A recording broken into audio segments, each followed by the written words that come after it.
Hi, the weekly portion. We're in the portion of Pinchas. Yes. Who was Pinchas? Pinchas was an incredible soul that saw that when an injustice was done, that you don't always try to form a committee and see what to do. Sometimes you have to realize that you have to take sometimes the thing that seems like an opposite of good and you have to transform it into good by doing to be a zealot for God, to be a zealot for God and to do God's will in a zealous way, and that's a very powerful In a statement. zealous way. In Hebrew, I think it's kanai. He was Right, really jealous kanai. for God's words. Jealous for the holiness of God, right? And that happened in the end of the last portion of Balak. And he decided to do a very strong action and he killed a president, Nasi, Shevet Hashimoni. And because he did that, something very like a bit seems weird when you opening the Torah and you read it. It says in the Ten Commandments one should not kill, yeah? Right. Shall not kill your friend. And he took a president, Nasi, Beit Hashimoni, and he killed him. So maybe it was supposed to be punished, but no. God is saying, thanks to your jealousy, thanks that you stand Have a for holy jealousy. a holy jealousy for what is right. You stand out for what is right. I do with you a brit, A covenant. a covenant. I'm going to give you the kehuna. You're not Priesthood. the priesthood. You're not a Kohen, but I'm going to make you and your whole family Kohanim to work in within honor the of temple. in honor of what he did, that he showed God that he would, for God's glory, he'll never step down. He'll always step up, and he'll always do to be a zealot for godliness. So what happened? The president of the house of Shimon, Nesi Beit Hashimoni, took a princess from Midian, that she was a real princess, and the Midianim didn't like Israel, the Israelites. They hated us. Actually, who came from Midian is That's a big Bilam. story. Yeah. And Balak is king of Moab. And Moab and Midian were enemies. But just And because look when who came from Moab. who came from Moab? Ruth. Ruth a Moabiyah, yeah. The predecessor of Mashiach, of Yes. King David. Yes. So we see what we can learn from that. It's sometimes each and every one of us is in his own surroundings, and sometimes you hear in your surroundings things that they are wrong, and you're contemplating with yourself. Should I say something? Should I not? Of course, we suppose to know how to say things, but usually when it's right and just, you're supposed to say what is right and just and what is wrong. Don't be ashamed, don't be shy, don't hide yourself, don't go behind this mask of I don't want to be rude, I don't want to be this. False humility. Thank you, yeah, that's the False humility is the opposite of holiness. Yeah. Exactly. If you need to say something, of course, without harming anyone and according to the laws of the Torah, you're supposed to say it. And straight after the covenant that God is doing with Pinchas, we have a scenario that God is calling Moses and he's telling him, go out and fight with Midian, because Midian really hates you. They gave their own daughter, the princess, so to take the Israelites out of their modesty. Go and fight them and kill them. According to Kabbalah, what is Midian? It says that there is Klipat Midian. We already conquered Israel in the time of Joshua and Moses. So why we're reading the Torah over and over and we being told to conquer the Amorites and like Og and Midian? Each and every nation is a klipa within. How we say klipa? Shell? But it represents, Midian represents the worst of hatred, Yeah. the ultimate hatred, and goes against anything that has any love or compassion for anything. It's like the most sinister, dangerous type of concealment of godliness that you can have, and that's why God said to go out and destroy them, because this personifies the exact opposite of what God wants. And we are right now in the 3 weeks from Yud Zayin Betamuz till Tisha B'Av. And in those weeks, like the scriptures are telling us, the wise ones are telling us, we need to enforce our Ahavat Israel, to increase our Ahavat Israel between us. The love for your fellow Jew, yes. Exactly, and how we supposed basically to do it? If we're trying to take it down and to make it practical, what we're supposed to do? Really, each and every one of us supposed to look at himself and his scenarios and what he's going through, and how he would like to be handled, how he would like people to talk to him. If he done something that is wrong, if he have certain weakness, how he would like a person to treat him. The way you would like to be treated, that's the way you suppose to treat a fellow person. Are you like to be angry on, or to be told, or to be criticized over and over again? Think about it. Sit over it in like the end of the day and think how I was in my own scenarios. How did I act? Why it was out of love and compassion. See the scenario and think how I can be better, how I can more run compassionate. it more compassionate in next time. So as we're going through the portion, after thanks to Pinchas, the disease that came, the plague that came over the sons of Israel stopped, thanks to his deed. And then after the war that they had with Midian, or in that war, Bil'am, the prophet that we talked in the Balak portion, died by the sword. And God is telling Moses, please count my treasure. Who's the treasure of God? You. The Jewish people. You. That's why you make a lottery. Yeah. That's why you go and do it, and you don't even have to lose any money. You can just get in the lottery, and you get a part of the Holy Land. Yeah. Now it maybe sounds funny, but really when we're talking about our self-image, how you supposed to look at yourself, your own self-image. If you really think about it, that you are the treasure of the one that created the world, we don't need to say much. You are his spiritual leader. You're his chosen people. You've been chosen, and we're not supposed to take it into our pride, or whatever, just to accept that we are. Exactly like a lion supposed to accept that he's a lion, and a duck supposed to accept that he's a duck. And you're a spiritual leader. You're the chosen one to deliver God's message and to conquer all those nations. And as we talked about Midian, love and compassionate. Everything that is against love and compassionate, we suppose all those to bad inclinations that people have. Yeah, absolutely. So after God is counting us again because he cares and we are of importance, then he talks about dividing the land. The tribes are out of Israel. They're supposed to come into Israel. Each and every one of us and every one of them supposed to get a piece of land. A portion of the land. A portion of the land. Yeah. And this portion been made by the Goral. And it says in the verse, by the lottery. By the lottery, yeah? Yeah. Great, that's the lottery, not karma, yeah? Not fate.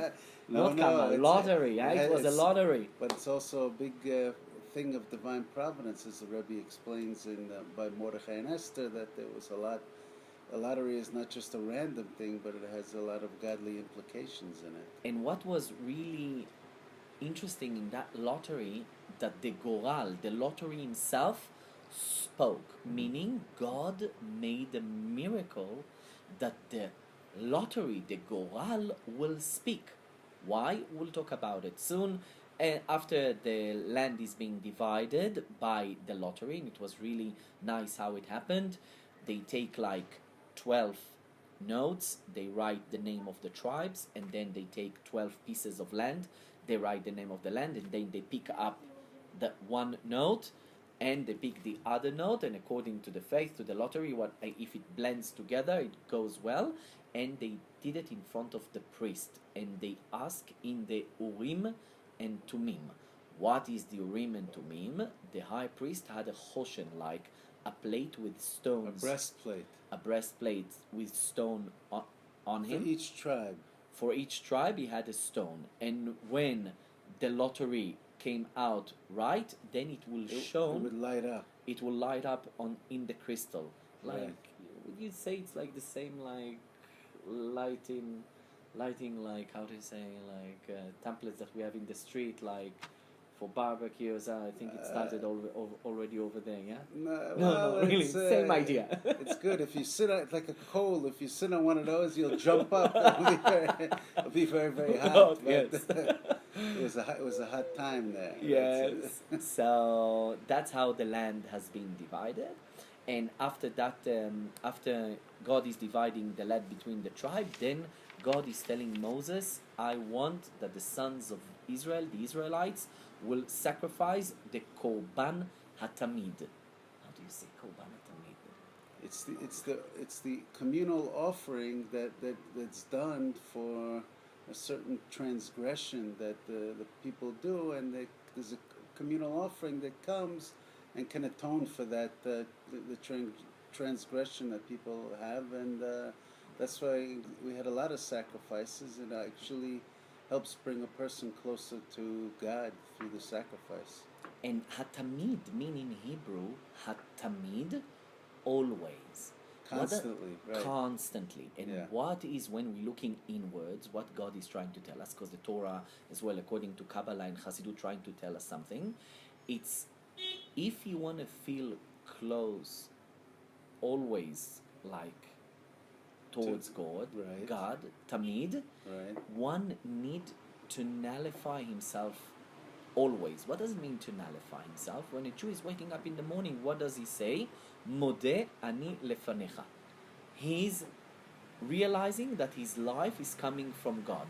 Like hatamid mean continuance, like having this thought always with you, meaning that in the scenarios of your life, and sometimes we're finding ourselves in very sensitive and complicated scenarios, you need to ask.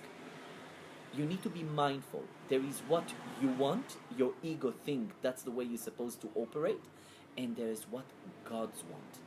And It has to be in your consciousness. mindfulness, It has to be- constantly, constant It has to mindfulness. be part of you that you can never go against it. That it's something that it's with you, and in your consciousness, and you realize that because we're totally servants of God, that we have to go after this, and we can't stray in any way, no matter what our Yitzhahara or what other things may try to pull us. We have to go according to our true consciousness of godliness. So if some of us think, if you want to make it more simple, think about a monk. What a monk does is constantly in mindfulness about something, about like holiness, to elevate himself. We are the monks of God. So what we're supposed to do, constantly having this mindfulness of that God is present or presence? Present in our actions, in what we are doing. And it's very hard. It's not simple. I was just talking to Mordechai before we started. They say, when I'm nullifying myself in front of God, Mordechai, when I'm waking up in the morning, I say, thank you for bringing me that soul, and then I'm off shooting to my den. Then I'm remembering it again before Krishma Alamita, like Kriyat Shema Alamita. Well, it's not supposed to be like that, Eyal, It's supposed to be a little more often. Yeah, a little bit often. So that's Kobana Tamid. Constant, like to be with God. Constant reminder. Constant reminder. And that we're learning through the journey of our life. Slowly, as we see the way we operate, we're realizing that God's will and our will is actually one. It just takes time to realize it, and today they call it the religious person, the Orthodox, but this is not who we are. We are the Israelites, meaning we're bringing the light of Hashem into our reality. Right. And straight after the Korban, God is talking about the holidays. The holidays of the three holidays, Sukkot, Passover, Shavuos, Rosh Hashanah, Yom Kippur, etc. So, what would like really to concentrate today on, a lot of us have a very strong question. What is my duty in life? What is my purpose in life? How would I know what is it that I'm I supposed to do? We get this answer when we coming back to this whole lottery issue. What happened with the lottery? Something very interesting happened, that God made a miracle, that the lottery himself will speak. Right. Yes. I am for this tribe. This land is for this tribe.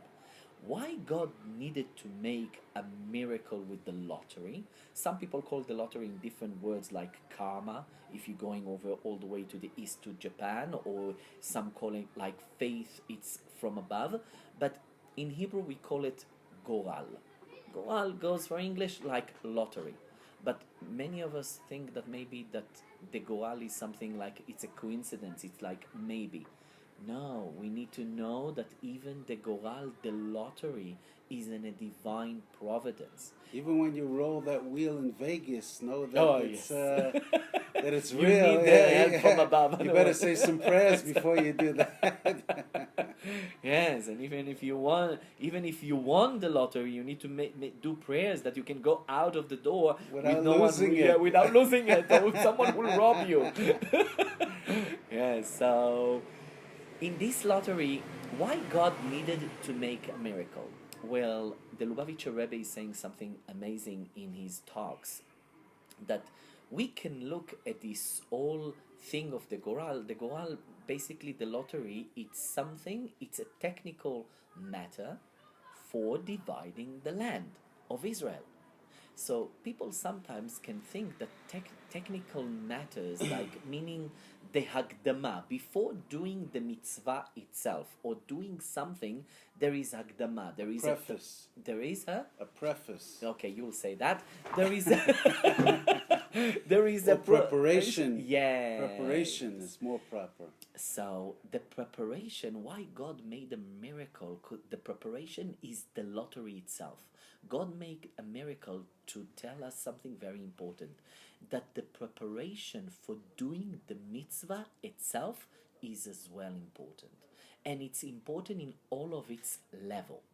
When the sons of Israel and each neshama coming to this world, it's receiving its own piece of land to work and to make it beautiful. Meaning each and every one of us getting his own destiny, his purpose in life. And he needs to take care of that piece of land.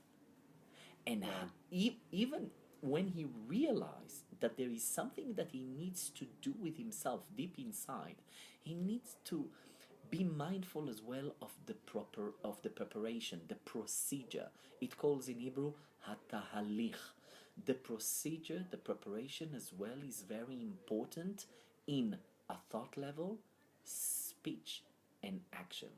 I'll try to give like explanation to that. Like, let's take a relationship, for example. We do understand on a thought level, on a speech level, that we suppose to help in our house. So when you're with your wife and she's telling you she needs you more at the house, she needs you more to be present, she needs you Get more ready, to men. Yeah, get ready, man. Yeah, it's a hard work. Get ready. Don't mess around. Yes. It's like, I need you not to be just, sometimes men, they take the space, their time, they They think go into about their something, cave they somewhere. yes, like how it goes. Women are from Mars and men are from Venus. yeah, the opposite. Yeah, Women are from Venus and men are from Mars. So usually we are in our cave, we're thinking with ourselves, and then we operate in a spontaneous way without sharing. Though when we will speak about it with our wife or with the husband, as well, like in our relationship at work, sometimes there's no communication. Why? We realize that we need to communicate, we think it, we know we need to, we talk about it, but then there's the action. Actually saying the word, meaning like before you have a thought, then actually speak it and share it with the other person. Tell him, what do you think? This is what I was thinking about doing. How do you see it? Do you see it like me, not like me? And sometimes that's a very hard work. Meaning, it's all coming down to love. Avat Israel. Because when you're really treating a person like that and you sharing with him, meaning this is sharing with him, it's actually expressing, it's a way of expressing love. Because love is a feeling, love is a light. You need to make a vessel for it. So when you learn, when you teach yourself, when you, how to say, when you train yourself to be a person that shares in his relationship, and it's not just between man and a woman, as well in the Right. family, as well between friends, as well Many at levels. work, in Yeah. many levels, and it's very hard to share because sometimes we are in our own mind, and sometimes we even think that we spoke about this. Oh, I forgot to tell you about it. So that's when it's like the mitzvah itself, it's ahava, to share. But the preparation to it is to think about it, is to speak it, and then it's actually to take an action and to really share it. You need to do it really in all level. That's why God Right. made the miracle as well with the lottery. Something you'd like to say, Mordechai?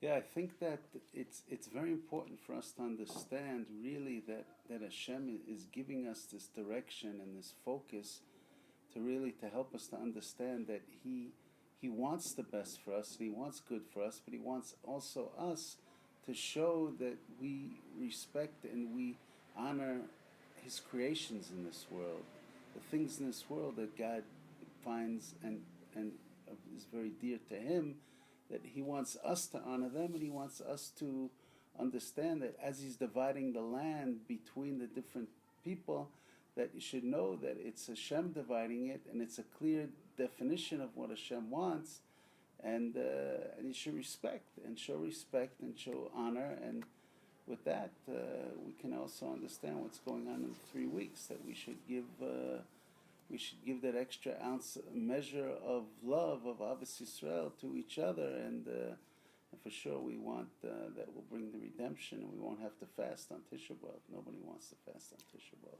Amen. Yes, no one. So there is a spiritual conquering. Kibush haaretz mean that God wants it to have like an internal mashmaut, meaning. Right. Yeah. An internal meaning. What does it mean? That every Jew need to conquer the mundane, the materialism of this world, and he needs to do out of everything Eretz Israel. Meaning, we came to the land of Canaan. We're supposed to conquer those 7 countries, which they are no more, but they are within us, within Those our nations, soul, those yeah. nations. Right. And as we said in the portion before, Sichon. Sichon was like the mind. The klipa, it's like this, all the evil inclination that goes like in our thought. We need to conquer that. And then the king of the Amorites from Amor, to speak. Sometimes we have good intentions, but To when we control our speak them, speech, yeah. to control our speech, exactly. When trying to bring it out, it goes like totally, we like ruin everything. Right. So it's an internal meaning to conquering the land of Israel till the redemption. So, and to turn it like to Eretz Israel. And here, sometimes that you can think that there is a difference between the work itself, the mitzvah itself, what you're supposed to do, and Right. the preparation. No, the Lubavitcher Rabbi is saying that you need to be mindful as well to the preparation of that work in order to conquer fully the land, this part that you've been received to correct, letaken, to refine. You need to be as well mindful of the preparation. And I want to share with you something really personal. Sometimes there's a certain work I know I'm supposed to do, but somewhere in my thought, I'm doing like that. Okay, this is more important, this is less important. But slowly, as you grow into your own life, you realize that what you thought that is not important is important as well. Oh. Oh, You're you not know what I kidding. mean, You're not brother. kidding. Yeah, and that's You're when you not need to kidding. go like That's- backward, kind of backward, but you're actually definitely- progressing, yeah? You need to be silent. I wasn't so mindful of that. And the Lubavitcher Rabbi is saying something amazing. Sometimes a person have a desire to learn something and something else he doesn't want to learn.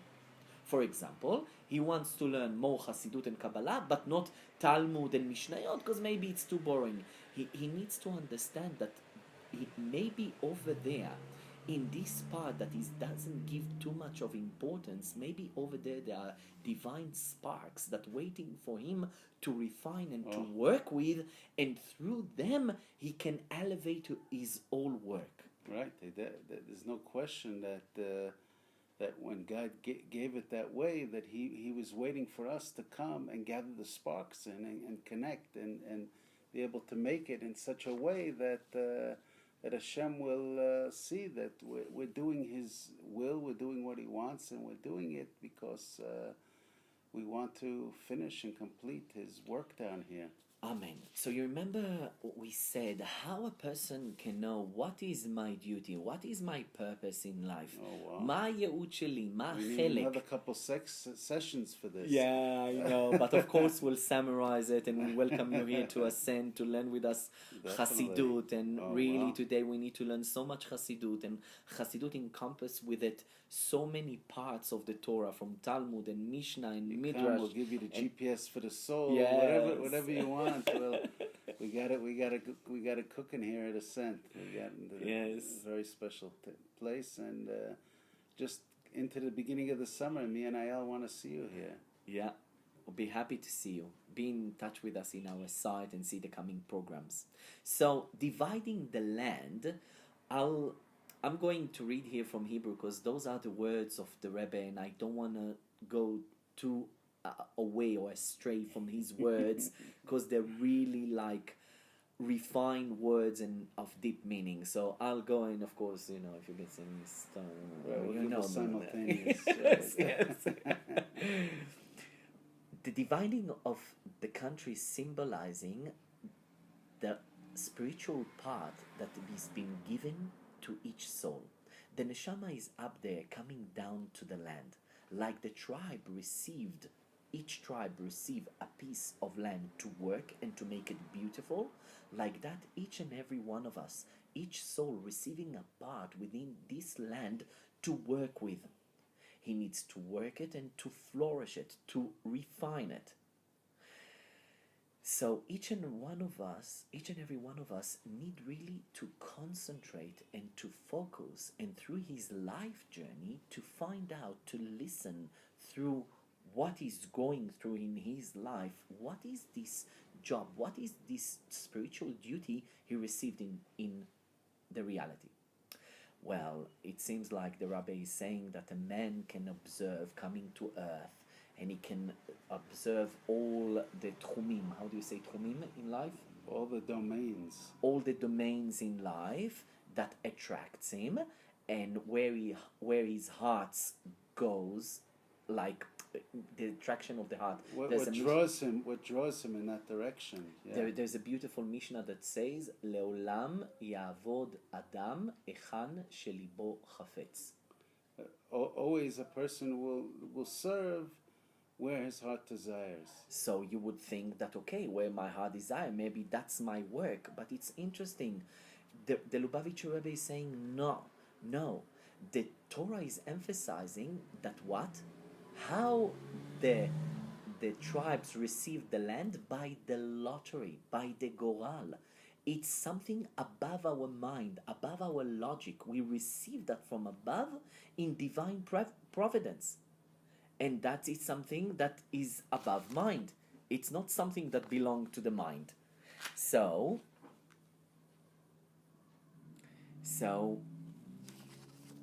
the Lubavitcher Rebbe is explaining that there are things that even if a soul is attracted towards something, it's not necessarily that that's what you need to do in life.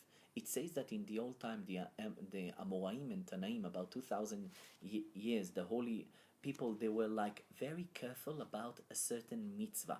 They were careful about all the mitzvahs, but about a certain mitzvah, they were very careful. There was a special one, and that special mitzvah was the gate to all mitzvot. That was the gate that everything will flourish. Everything will, like, how to say, be elevated. Be elevated in your life through that mitzvah. Right. So how will know what is really my purpose, Uh-huh. my what I'm supposed to do?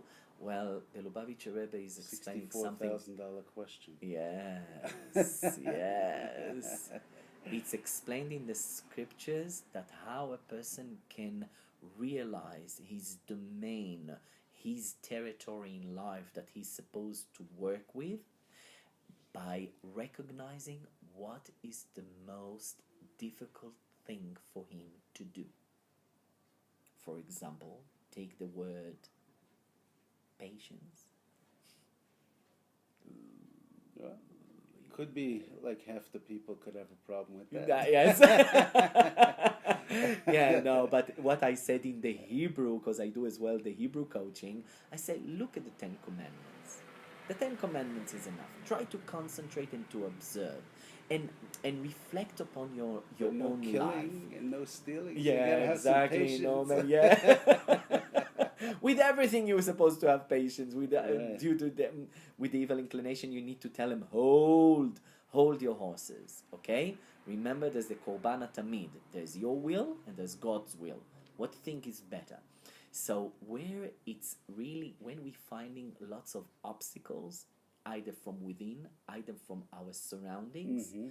When we're seeing those obstacles and frictions and we're seeing those difficulties, probably over there your special spiritual duty is awaiting for you to refine it.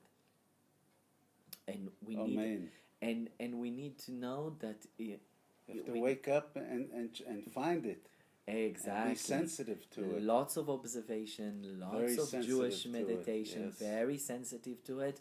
And no, it's like don't feel like despair, because it takes time to really go into this really sensitivity and to listen. Hello, wake up.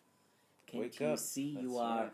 riding your horses forward, you're trying to do here something, but there's lots of difficulties with what you're trying to do. Maybe there's a certain something that you need to do in the preparation, something that you need to be mindful and to listen very carefully. So we bless you all and With a ourselves successful journey. and all the best, and see you. Goodness and happiness and health and a healthy summer. Amen. And Shabbat Shalom. to Shabbat everybody. Shalom, and see you in the next portion. God bless.